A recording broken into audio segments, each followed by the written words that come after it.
moved around. I left the area for a long time, and I bounced around in New York, Nashville, down the Virgin Islands, and Alaska. I did a lot of fishing up there, and the rivers up there, and then moved back here I think 13 years ago, something like that. And that's when I really started focusing on Monocacy. Um, I've been fishing it 2 to 4 days a week, pretty much every week, year round since then. Um, I'm a stay-at-home dad right now.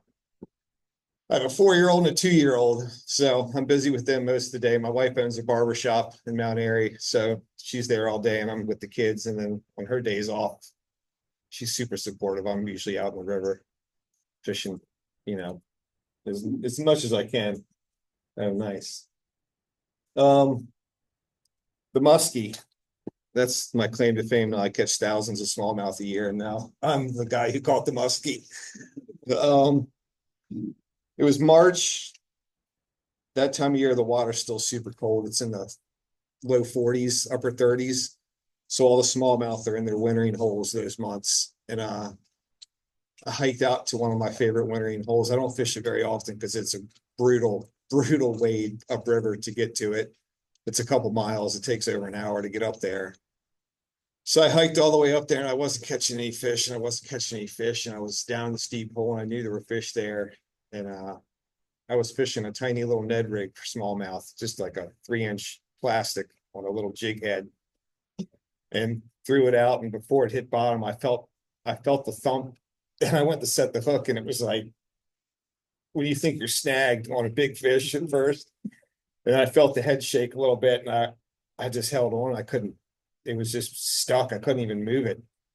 And then eventually it took off and jumped up out of the water, and I saw what it was, and I was like, "Oh my God." And I had 8-pound tests on my little bass rod, and I thought, there's no way I'm ever going to get this fish yet. And I fought it for 25 minutes before it finally tired out. I would get it 15, 20 feet from me, and it would turn around and just go right back to the other side of the river. I don't know how it didn't break me off on a rock.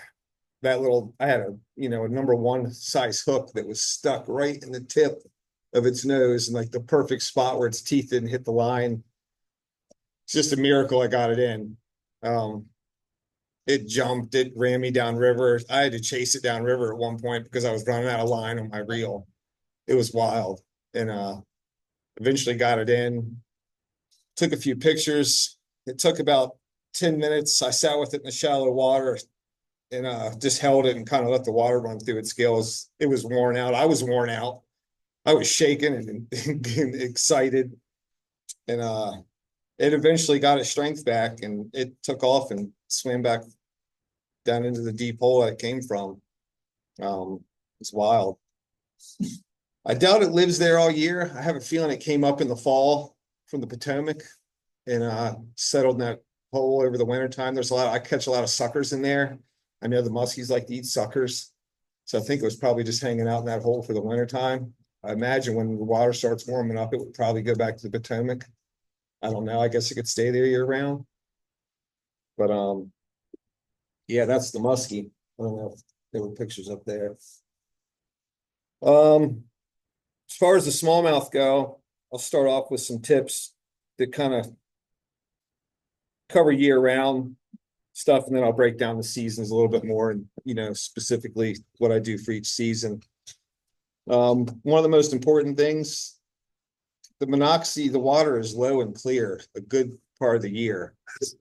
So being stealthy, quiet, small steps, don't make a lot of noise. When I go out with friends and they're yelling and talking to each other and stuff, we never have the days that I have when I'm by myself. I always tell the guys, if the fish know you're there, the big ones, you're not going to catch them. They will not bite. If they know you're there and you're stomping around and making noise and they hear you and see you, you have no chance of catching them. That river gets fished a lot by a lot of people. So many people kayak it now, and the fish have gotten to where they know. A lot of the guys kayak, and my buddies, they always call me and they're like, dude, we never catch any of the big fish. And I'm like, they know the kayaks. The big fish are smart. And when they see a bunch of kayaks coming down the river, they don't bite. I'll be in a pool fishing and having a great day, and 2 or 3 guys will come down through kayaks, and then nothing. I catch nothing for the next half hour, 45 minutes. To the point where I'll start heading back upriver and not even fish where the kayaks just came through. It's like the fish know. They've gotten smart to it. Yeah, there's the musky. It was 44 inches, best I could figure. But the thing about it was how fat it was. It was so massive. It weighed, what did I say? 29 and a half pounds. It was like 2.5 pounds off the state record. It was huge. Look at the gut. I couldn't believe it. I was shaking and trembling. I called a couple of my friends when after I let it go. You guys aren't going to believe what just happened. That was like the fish of my dreams too forever. I've gone up to the Potomac and the Shenandoah and tried to catch them 1,000 times, and I've never had one bite. And of all the places, the Monocacy. How did you get the picture? Was somebody with you? I set my phone up on video on a log right there that was next to the river, and I took my GoPro off and I set it on the log, and I videoed it, and then I ran it back down and got it back in the water. Yeah, I had my fish pond net that's, this wide. When I got it up to the bank, I didn't know what to do, and I kind of put the net, and it covered his head. That's all that could get in the net. And it just stopped him from swimming off. And then I kind of picked him up and bear hugged him and brought him up onto the bank. And is the tail red, or is that just? Yeah, all the fins were red. And I was doing a little research after I caught it. And I guess when you fight them for a long time and they get stressed like that, blood rushes to the fins, apparently. No, sometimes they have reddish colored fins normally, but I think it was a 20-25 minute fight. I wasn't expecting to catch a fish like that on the line. The guys that fish for them use much bigger gear. Not ideal to fight one that long. I'm sure it stressed it out. I hope to God that the fish survived. I would never want to hurt that fish. But I had a couple guys comment on Facebook, and they're like, you should have cut the line as soon as you saw what it was. Sorry. People said that to me, and I'm like, come on. This is the fish of my dreams. There's nothing you could have done to make me cut that line. At what point did you know it was a musky? When I first hooked into it, I honestly thought it was a big carp. Because in the wintertime, carp will pick up Ned rigs and stuff sometimes, and there are some monster carp in the Monocacy. And it made its first run, and I was like, this doesn't feel like carp. And then it jumped pretty soon after I hooked into it. And I knew what I saw, and I still couldn't believe what it was at first. He has a video of it jumping. Right? Yeah. How deep was the water that you hooked it in? 10 feet maybe, which is a deep hole for the Monocacy. The Monocacy is shallow. Anything over 6 or 7 feet, I consider a pretty deep hole.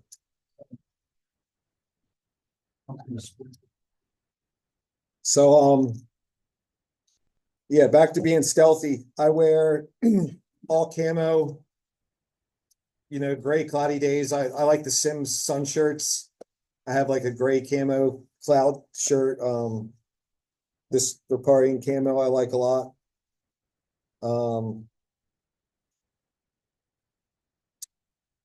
Like I said, be quiet. Making long casts is super important. The further away from you, the better. I stay kind of along the shoreline and fish towards the middle of the river. I use a 6-pound line most of the time. It just helps with distance. A lot of guys use braid to help with their casting distance. I'm not a fan of braid. Just a personal thing. If you are going to use braid, well, you guys are all fine. You're not probably, but for the guys who do use braid, you have to use a leader. We talked about that. You said you got a lot less bites when you switch to braid. Yep. The fish see the line. That water's so clear, they know. They're smart in that river. I always wade upriver and bring my baits back down to me. Walking downriver and bringing the baits back upriver, never do as good. The fish face, I guess trout probably are a lot of similar ways they face up the stream. catch the bait coming down to them. Smallmouths do the same thing. They sit in the water. They face upriver. And the baits, you get a much more natural presentation when you're going with the water, I think. When, you know, sometimes I do fish, I'll turn around, throw a couple casts behind me. And you gotta reel so much slower because the water's moving the bait. You're not moving with it.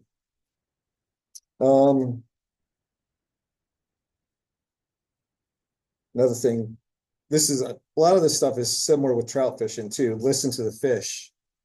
Sometimes, in the summertime, you'll see minnows, you'll see bait fish jumping out of the water on the banks where the smallmouth are chasing them in the shallow. That's when you throw a swim bait on and start hitting the shallows. Sometimes I'll get out in the middle of the river and I'll just cast bank to bank, back and forth each side. And when there's a big hatch of bugs, you see them hitting top water, throw on a popper, something like that. So listening to the fish, the guys that do kayak, I tell them all the time, like when you get up to a spot you really want to fish, beach the kayak and get out and sneak down into the spot you want to fish. Because I'm telling you, when they see those kayaks come in there, I got buddies, they fish all the time. They're like, 14, 15 inches, the biggest smallmouth I can catch. I tell them where I go. I tell people where I fish all the time. Everyone always asks me to I don't want to know your secret honey hole, but I'm like, there are no secret honey holes anymore. That river gets fished from the start to the end every day, especially in the summertime. It's all getting fished. I fish the same spots. I don't have any secret spots, but the fish don't know I'm there. I think that's pretty much the most important part of all of it. For baits, use natural colored baits. I don't use any. The only wild bright color I use is chartreuse, and for some reason, the smallmouth and Monocacy, they tear up chartreuse. I don't know what it is. That was a 21 incher from last year. I don't remember what I had for dinner 2 days ago, but I remember that fish was caught on April last year. It was 21 inches, exactly where I caught it. Natural colored baits, green pumpkins, minnow imitations. This time of year, you can get away with orange. It's a short window. The crayfish start coming back out right now. Over the winter, they burrow down into the clay and they filter nutrients out of the clay-rich water. Turns their shells like the orangish color from the clay. And when they come back out, they'll keep that orange shell until they start their normal diet, and then they molt. And then they go back to being the dark pumpkin color that they normally are. But this time of year, the orange reddish colors, you can get away with using. In a couple more weeks, they'll stop hitting them. I can't get them to hit any of the other colors. I've tried pink and reds and purples and all this different stuff, but natural colored baits, the water's just so clear, and they see it all. And the more natural you can go, the better. Walleye. The walleye have really been showing up in the last couple of years. DNR did a big stocking of walleye in the Potomac, I think 10 or 15 years ago. And the numbers have exploded. They're stocking almost every year. Are they still doing it again? Yeah. So 4 or 5 years ago, I caught, I would catch 2 or 3 walleye a year in the summertime in the deeper holes. And then each year since then, it's gotten more and more and more. And last year I really started targeting them, going out in the evenings. You'll never catch them during the day. You got to get out early in the morning or late in the evening, or nighttime is even better. So I started going out in the evenings a lot last year, and I caught, I keep track of everything. I write everything down. I caught 28 last year, and 2 of them over 25 inches that were over 5 pounds. So there's some big ones in there, which is fun. They don't fight like a smallie, but they hit hard, and they're a fun fish to catch. Are you throwing the same stuff at them? Yeah. Most of the walleye I've caught are on jerk baits or little plastic swim baits, minnow imitations. How far up do you go? The farthest upriver I've caught one is, right behind Cluster Spires Golf Course up near Monocacy Boulevard. There's a big bend right there that has some big rocks and a couple deep little channels in there. And I caught a couple in there. That's the furthest north I've seen. I would imagine they're gonna keep working their way further and further north. Down further south downriver, like, down below Buckystown Park, about a mile below the park, there's a real big bend with a big rock face, and there's some big rocks, and it gets real deep through there. It gets like 10, 12 feet in there. I catch a lot of walleye in there. They leave the Monocacy in December. I guess they go back to the Potomac to spawn, is what I think. Because I catch them all through the fall, and then mid-December every year, all of a sudden they're just gone. I go to the same spots I catch them, I target them at night, and they're gone. And right now is when they start showing back up, mid-April. Last year I caught my first walleye April 15th. I think after they finish the spawn in the Potomac, they work their way back up in the Monocacy where they hang out, and they stay for the summer and the fall, and then I guess leave again in the winter to go back and spawn. They're a fun fish to catch. Just another good reason to fish the Monocacy. It's just another bonus. Well, Mhm. You've had a couple of photos there. Fishing nighttime, Mhm. how often do you go out at night? Nighttime is actually last year, probably 3 or 4 years ago, I started getting into night fishing a little bit. And I struggled with it a lot at first. And then I talked to a buddy of mine online that he told me to use black lures at night, which made no sense to me at all. I was thinking I was using the brightest stuff I could think of, and he goes, "You got to use black lures at night." I thought, it doesn't make any sense. Black lures on the surface? Yeah, that's what I So like the the fish are most. Looking up? Yep. I use black surface lures. I could fish at nighttime. God, last year that was summertime night fishing for smallmouth on topwater is incredible. When it's dark out there and you can't see them, you just hear that water explode and set the hook, and they're on. And it's turned into my favorite jerk baits, probably my favorite baits to throw for them. That's a jerk bait there. But topwater at nighttime in the summer is a close second. Whopper ploppers and poppers, what I use the most of. And one of the things about night fishing, I wear a headlamp, but you can't turn it on and face the water. It'll spook them and they're gone. They completely shut down. I'll catch a fish, I'll turn my back to the river and turn my headlight on, and then unhook them, take a picture of it when I take a picture, turn the light off, turn back to the river, and then turn them loose. Like white light? Yeah, I've thought about, this year I'm gonna mess around and see if I can do a red light and see if I can leave that on while I'm fishing, and maybe it won't spook the fish, but the white light definitely spooks them. I've noticed a huge difference. Even when I just turn it on to unhook the fish and turn it back off, the bite just dies. Like I said, dark colored lures. I go to areas that I know really well. It's dangerous being out there at night, especially by yourself. There's lots of rocks, you can trip and falling and stumbling around and stuff. The one thing about night, the beavers. There are so many beavers on the Monocacy that they're nocturnal. And when they see you out there, they slap that tail in the water. I'm sure a lot of you guys have experienced that, and it is loud. And when you're out there in the pitch dark and one of those beavers comes swimming by and slaps that tail in the water, it's enough to give you a heart attack. I'm used to it now, and it still scares me half to death every time one does it.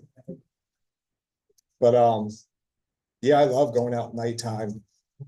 I used to work with Trout Seafood in Newmarket, and I would go in, I worked 4 to 10. This was before I was staying home with the kids. So I was getting up every day at 3:15. So on my days off, I was waking up, 4 o'clock, I was still waking up on my own, so I started going out and doing the nighttime thing, and it is a blast catching topwater smallmouth at night. And in the summertime, I was gonna get to this when we talk about summertime fishing. The big fish, a lot of the big fish in the summertime are nocturnal. The water's super low and it's super clear, and the amount of eagles and osprey and stuff on the river now are insane. Their numbers have exploded in the last 5 years. I used to never see bald eagles. You know, every once in a while you would see one. And now, I mean, on the Monocacy, you know, it's nothing to see 5, 6, 7 of them in a day. And the bigger, older fish are they go nocturnal in the summertime. When that water's real low and real clear, they don't expose themselves during the day. I find this fascinating, actually, that it's more like trout fishing. I've been smallmouth bass fishing since I was a kid. And I've not equated it to trout fishing at all, and it is almost the exact same what you're talking about. Like the big brown trout are out at nighttime. They're not out during the day when the water is low and clear. You have to be stealthy, spooky. You have to be, you know, Yeah, those old fish are smart. Exactly. They know the game. It's the same, and I wouldn't have equated that. Yeah.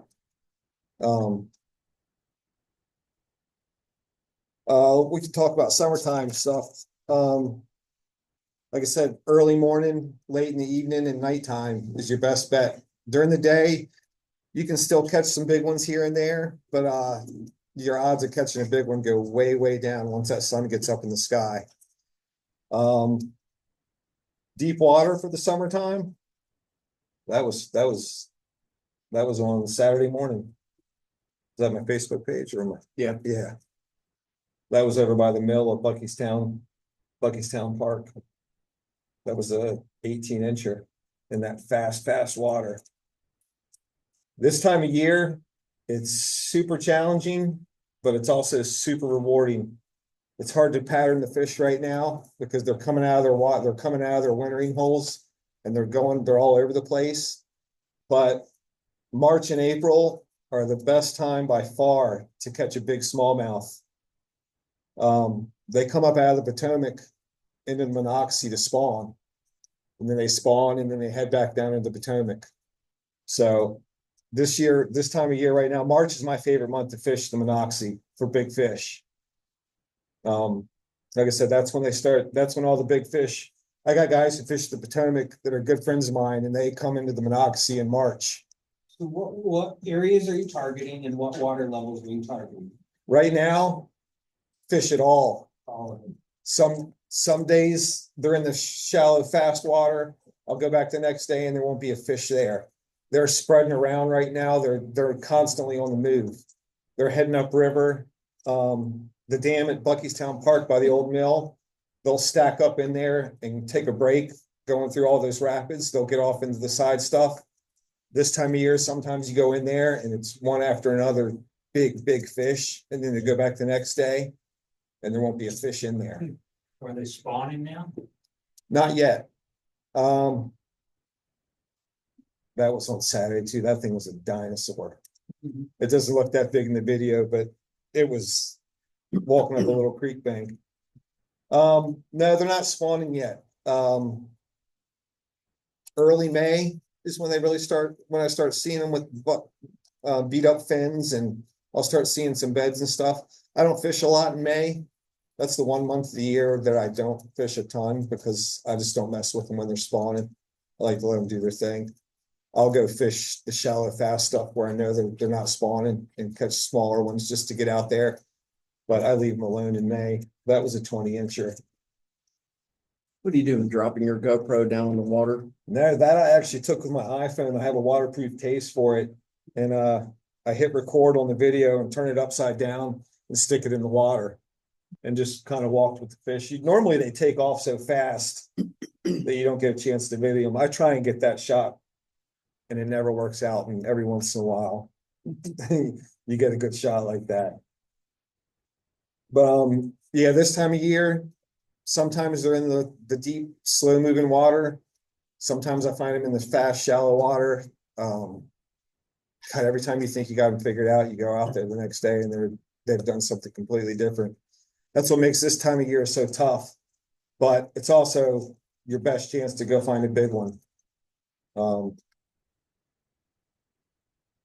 Yeah, March is my favorite. April's a very close second.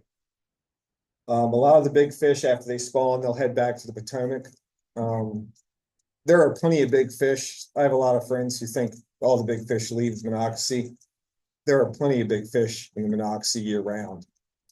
I mean, you've seen the videos and stuff. I catch 20-inch fish all through the summer, all through the fall. They're few and far between. It's a lot harder in the summertime and in the fall, but they're definitely in there. 18, 19-inch fish, I catch fairly common. It's tough. 20 inches is tough to hit.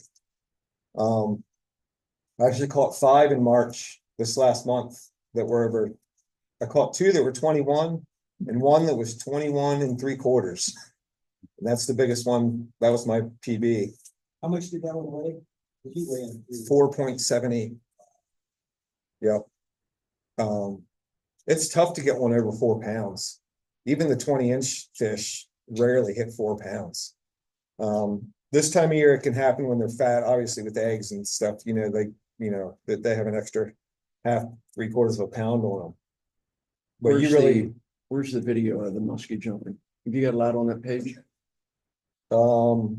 Yep, it would be on my reel on videos. If you go to my page, Go where? to my Facebook page, it'll say go down videos. It's a real short, looking down further. I'm not getting anything else. It's a pretty short clip. Oh, that was 3 years ago. Huh. That was Dale Hollow Lake. I took a trip out to Tennessee to fish Dale Hollow in January. God, it was like 8 degrees right there. The water was 33 degrees. That smallmouth was 21 inches. And it was 5.11 pounds. That's the biggest smallmouth weight-wise I've ever caught. It was massive and fat. It spits up a shad here as I'm getting ready to let it go. Look at that. Huh, I don't know where the other videos are. Hey, Steve, seeing the header. Oh, reels. Reels, I think that's where you want to go. See, that's where I was before. You told me that. It's his fault. Don't make me look dumb. He's pretty good. Keep going down further. Where is it? Nope, go back up. That was snow time. It had like, oh, look at the views. It had like 8,000 views. There, that's it. It's hard to tell. It was so far away. That's when I realized it was, and even when I saw that, I was like, wait a minute, did I really just see what I think I just saw? And it was all the way on the other side of the river. It doesn't really look like it, but I mean it was like someone dropping a bowling ball in the water when that thing splashed. I couldn't believe it.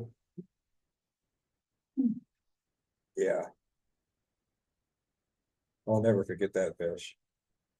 So you're saying in the summertime, they're in the deep pools?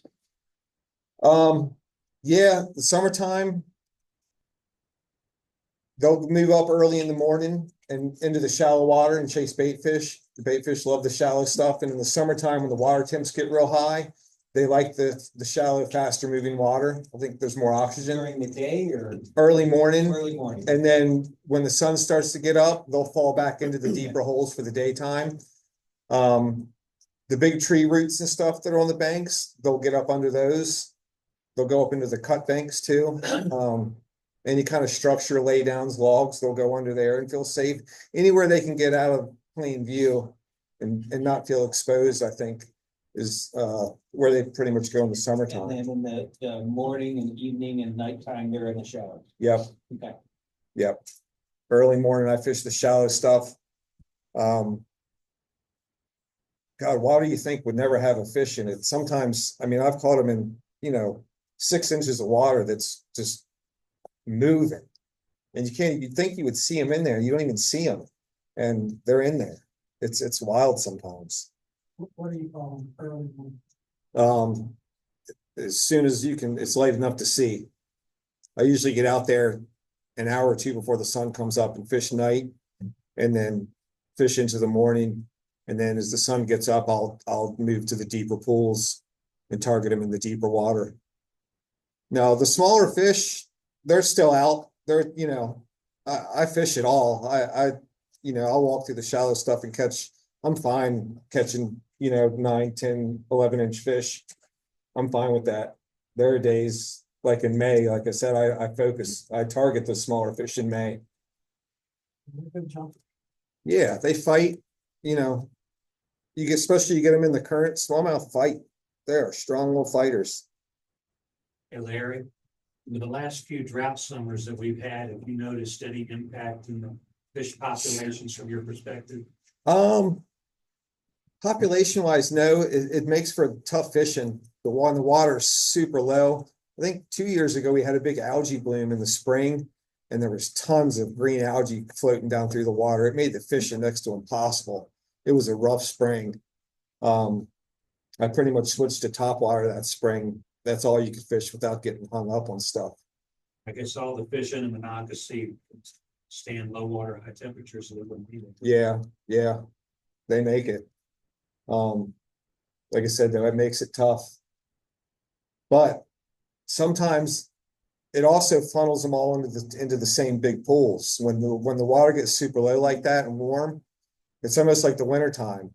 In the wintertime, 90% of the fish are in 10% of the river. They go to the deepest pools, and all the rest of the river is void of fish.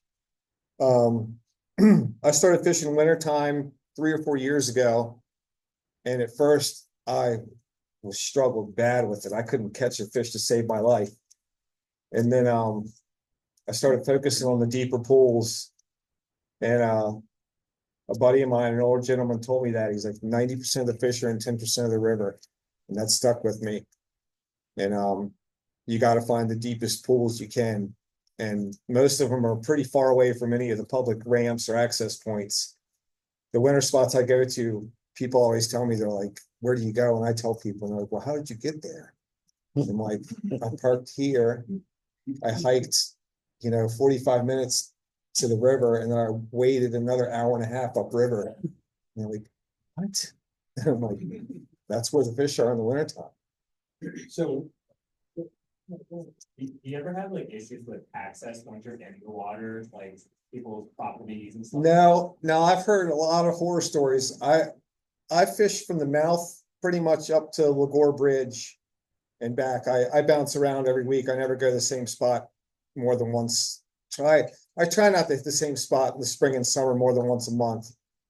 I find if I go back to the same spot week after week, I catch less and less fish each time I go. I like to hit a spot and then leave it alone for a while. So I bounce around quite a bit, and I've never had any problem with anybody as far as, I stay in the water. The thing about the great thing about the Monocacy, you can wade 90% of it in the summertime. When the water's low, you rarely have to get out of the water. You can stay in, walk and walk and walk. Now, I have a lot of friends who fish up further up north, and they said there's quite a few landowners up there that will get pretty upset about. I've heard enough horror stories where I don't even really want to go up there and fish, to tell you the truth, because I don't want to deal with it. I know the river so well, from Lagore down. I've never had any issues with it. Is that generally how you're accessing it, is just at the public ramps? Parks? Yeah, or I'll park, like the bridge on Lily Ponds Road. I'll pull up past the guardrail and pull off to the side there and walk down through the woods and get down to the river there. A lot of times I'll walk bridge to bridge. In the summertime, I'll park at, like, say, Lily Ponds Bridge, and I'll walk up to Buckystown Park. It's a long way, but I start early in the morning, and I spend the whole day out there, and then my wife will pick me up at Buckystown, drive me back to my car. Or I'll walk up until I'm tired and can't take anymore, and I'll walk back down. Walking upriver in the water is rough on the legs, man. Walking against that current, I'm sure a lot of you guys know. Walking downriver is easy. Walking upriver is tough. Say, I Larry, think it's why it keeps me so skinny. where'd you get your wife? Yeah, I have a great wife. She is super, super supportive of my fishing. She thinks that we're gonna live off my famous fishing one day, which is probably never gonna happen, but she's super supportive. She's like, post videos, get those followers, which it happens. I'm not, Guiding, what's that? ever gonna start guiding? I've thought about it. I've had a ton of people ask me about it. I'm worried that it will take some of the joy out of it for me. I'm so passionate about it. I love being out there so much. I would feel awful if I went out there too and you know, had a rough day. I have rough days. You know, there's days where I go out there and, you know, I catch 3 or 4 fish that are that big. You know, if someone was paying me and I went out and had a day like that, I would feel horrible. I feel like the pressure to catch the fish would get to me. I don't know. I enjoy it so much. It clears my mind. It's peaceful out there. You know, you don't know who you're going out there with when you're guiding to. It could be the nicest guy in the world. It could be a nightmare. You know, I've thought about it. I could definitely do it. I've had a lot of people offer quite a bit of money to go out, and I just tell people, I'm like, So in the fall then, where are you targeting the fall? in the fall, And water column, water levels, like what are you using basically? the fall is fun because they are gorging themselves for the winter time in the fall. The most important thing for the fall is downsizing the baits. I use much smaller baits in the fall, and I tell my buddies that, and they're like, "Why?" I'm like, "When you just got done eating a meal, you don't want to eat another meal, but you can always take another bite." So the fish are gorging themselves in the fall, and they are, and you know, in the fall, the waters are dropping and the bait fish are slowing down. They're so much easier to catch. A lot of the bait fish are dying off in the fall. The crayfish are slow, so there's a lot of easy food for them in the fall. So they're not necessarily hungry, but they're packing in as much as they can. So give them a little bites of stuff to eat is what I tell people. In the summertime, I use like a 3.8 inch minnow. And the fall, I'll drop down to a 2.8. And when I take the big minnows out and use the bigger baits, my catches go down big time. And as soon as I start switching up to the smaller baits in the fall, I start hammering them again. Where are you targeting the shallow, the deep water level? What? They're starting to transition, and I'm focusing on the shallow water close to the deep pools. They're making their way to the deep pools, but they're still chasing fish, bait fish and stuff in the shallows. So shallow water close to the deeper pools in the fall. Yeah, that's the thing for the fall. That's the most important thing, is just downsizing the baits. It really makes a huge difference. I figured that out a few years ago. And It's then funny, I heard bigger because the bait fish are larger in the fall than they are in the spring. That's. yeah, I know. You Makes know, sense. it kind of makes sense. It didn't when I first started doing it, and I had a buddy telling me that on one of the fishing groups, and I thought, I went out and tried it, and sure enough, man, just crushed them using the smaller minnows. And yeah, it makes sense when you're full. You don't want a full meal, but have another bite, and that's what they do in the fall. Have you caught or seen any snakeheads? No, I had a buddy last year catch a snakehead up above Cragerstown in some shallow, fast water. That's the second snakehead I've seen caught. Third one that I've seen. A couple years ago, a guy caught one down by the bridge on 70, right out where Linganore Creek dumps in, right there. I have a feeling it was people turning them loose in there. I don't think they've started to establish themselves in there yet. It's not the prime habitat really for snakeheads. They like the more shallow water and vegetation and stuff. I don't think they like the running water as much. It's just a matter of time, I'm sure, before, but I don't see them taking over in the Monocacy like they do a lot of places. The lower Potomac, there's a lot of slack water down there with a lot of vegetation and stuff. They really boom down there. There's not a lot of habitat like that in the Monocacy. I'm sure it's gonna happen, you I know. saw a presentation a couple of years ago. I think it's in Virginia, I don't know what they are, Virginia or whatever they are. And they had done a pretty big study. The snakeheads really haven't caused the worry that we thought. Yeah, people panicked about Worried them. about Alabama bass inbreeding. Yeah. And the blue cats too have done a lot more damage than snakeheads have. And you know, I have friends that are just obsessed with fishing for snakeheads. So, and the guys go out at nighttime and bow fish them too, and there's no limits on them. So, I mean, people wipe them out. It's tough to find. It's tough to even go find them anymore because so many people target them and keep them because they're so good to eat. So I don't know. I'm sure there's going to be some in the Monocacy eventually. Also, the smallmouth, I think if you put a bait ball in there, even with the parents guarding them, I think the smallmouth will destroy a bait ball of baby snakeheads. I don't think they would have much of a chance being balled up like that. I think it would be a feeding frenzy on it. But I mean, it's going to happen. I'm sure it's going to happen. There's flatheads in Monocacy now. They've moved in. They're super rare. I've never caught one, but I've seen 4 or 5 caught in the Monocacy over the last couple of years, which isn't good for the smallmouth because flatheads get big and they eat everything. But you know, pretty much anything that's in the Potomac eventually is going to get into the Monocacy. That's how that musky got in there. Winter fishing, I said, you know, 90% of the fish are in 10% of the river.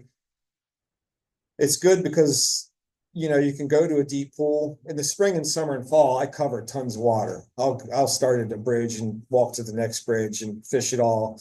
In the wintertime, I go down, I hike out to a deep pool and I fish that pool all day.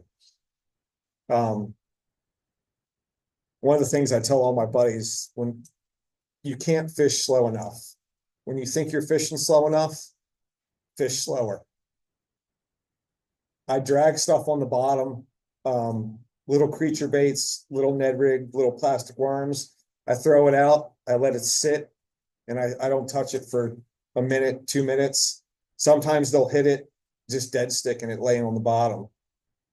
And then I don't even reel it in. I'll take the rod and just move the rod like this and just slowly drag it along the bottom. Just so it's like, I mean, at a snail's pace, dragging along the bottom. They eat all through the winter, the smallmouth do. They're not going to chase anything down. But if you come, they're all on the bottom in the deep water. But that retrieve pattern you do throughout the year, just in the winter time. Yep. I'll throw it out, let it sit on the bottom, and then I'll move the rod like this, and then I'll reel the slack in, and then I'll just move it. I mean, as slow as you can move it along the bottom, and then let it sit for a second, and you'll feel the slightest little tick, and then boom. You know, I've had 30 fish days in January when the water's 34 degrees. So they will bite in the wintertime for sure. They feed all year round. What is the most fish you ever caught in one day? 64. That was last year. I think you commented on my fish brain post and asked me if I got bored that day fishing, catching that many fish. That day was wild. It was mostly little fish that day. I was using a little twitch bait called a karashi from Mega Bass, and it just darts along the surface of the water. It imitates the bait fish. And you can watch the smallmouth come up and hit it and miss it, and then they circle back and come up and hit it again. It's awesome. But yeah, that's the most I've ever caught in a day. Last year I caught 8 fish that hit 20 inches. This year I caught I've caught 6 already this year. Last year, I didn't catch my first 20-inch fish until April 1st. This year I caught 5 before April. And everybody keeps telling me, you wouldn't believe the messages I've gotten about the Facebook pages. You're ruining our river, and people are coming to the river and fishing the river because of you and all your stupid posts. And and that guy's fishing the same section every week, throwing the same spinner he's been throwing for 20 years, and he doesn't understand why he's not catching fish anymore. He wants to blame the Facebook pages, and he's not. It can't be him. It has to be the Facebook pages. The river has gotten better and better and better every year for the last 10 years. Every year I keep saying, God, I don't know how it can get any better. And then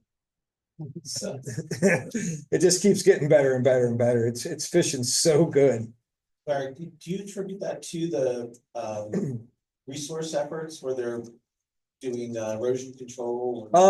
Partially they've cracked down on a lot of the farm runoff too that's going into the river. We've also had some really good springs where there haven't been any kind of floods at all. The spawns have all been successful, I think.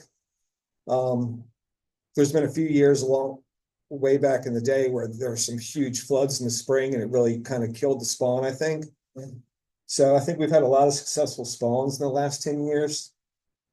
Well, they did 5 years of stock and then Yeah, because of it. yeah. What kind of wading gear do you have? How long does it last? I wear the waders I wear are Sims. I have Sims flyweights. Do you like those? I do. I like them a lot. I bought a pair of their G3 guide waders a couple years ago, and I wasn't a huge fan of them. I didn't like the shoulder straps on them. They didn't have any the clip at the bottom of the leg that hooks into the boot. They didn't have the clip on the bottom. I like being able to hook that bottom part of the wader into the boot. The flyweights, I don't even know if they're making the flyweights anymore. I'm in the water probably, God, I don't know, 60, 70 times a year. And I wade a long way. I'm hard on my waders. And I take care of them. I hang them up and dry them when I'm done. And I get 3 years out of a pair before they start leaking. What about your boots? I wear Orbis Pros. Those, God, I'm rough on the boots. I do the tungsten studs that screw into the bottom of them. I won't wade with, once I started wearing those, there's no going back to anything else. Those metal studs in the bottom. I used to wear felt a long time ago, and then they made felt illegal. But the metal studs in the bottom, God, I can run across rocks and they just bite into it. They're so key. Now the bottoms do come off those boots. I re-glued mine.